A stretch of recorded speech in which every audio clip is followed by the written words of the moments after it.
ఎవరికైనా సహాయం చేయడం అంటే ఏంటి కుడి చేత్తో ఇచ్చిన దానాన్ని ఎడమ చేతికి తెలియకూడదంట. అలాగే కానీ మీరేం చేస్తున్నారు? ఏంటి హెల్ప్ అంటే ఒక మనిషికి నరకం చూపిస్తున్నారన్నమాట. ఒక మనిషికి నరకం చూపిస్తున్నారు. జన్మ జన్మలకి బీడీ ఇస్తే చాలు. ఎవడన్నా ఆపదలో ఉన్నప్పుడు ఒక బీడీ ధర్మం చేస్తే చాలు. ఆడిని 10 జన్మల వరకు దెప్పి పొడుస్తున్నారు. ఏంటి అది హెల్ప్ అవ్వదు. ఏంటి హెల్ప్ అవ్వదు. మీరు చేసిన పుణ్యం అనేది ఒక గీట్లో పోతుందన్నమాట. హెల్ప్ అంటే మీరు పుణ్యం కోసం చేస్తున్నారు. ఒక మనిషిని హెల్ప్ చేసి బాధ పెట్టడం మహా తప్పు.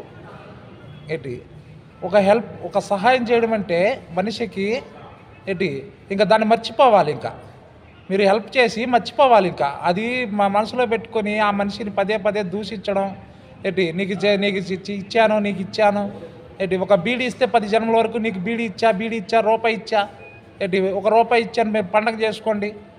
ఇలాంటి ఒక మనిషిని నరకం చూపిస్తున్నారు అన్నమాట. సహాయం అనేటప్పటికి భయం వేస్తుంది. ఎవరైనా సహాయం చేస్తారనుకుని ఎవరైనా అడగాలన్నా ఒక మనిషిని నరకం చూపిస్తున్నారు. కనీసం దేవాలయానికి భిక్షకెళ్తే దేవుడు భిక్షకెళ్తే చాలు, అక్కడికి వచ్చే సేవకులు మేము సేవ చేసాం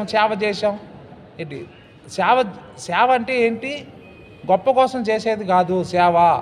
ఈ చేత్తో చేసే సహాయాన్ని ఎడమ చేతికి తెలియకూడదంట.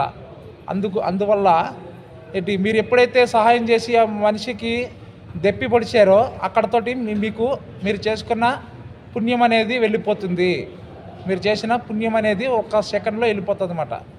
అలాగా ఎప్పుడు కూడా ఒక మనిషికి సహాయం చేసి దెప్పి పొడచడం మంచిది కాదు.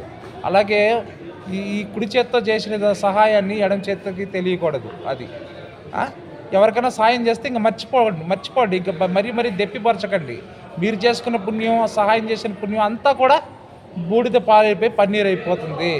ఈ కాన్సెప్ట్ ఏంటంటే కుడి చేత్తో ఇచ్చిన దానాన్ని ఎలా ఎడమ చేతికి తెలియకూడదనే కాన్సెప్ట్ మీద ఈ వీడియో చేశాను. హరికృష్ణ అస్ట్రాలజర్, కాకినాడ.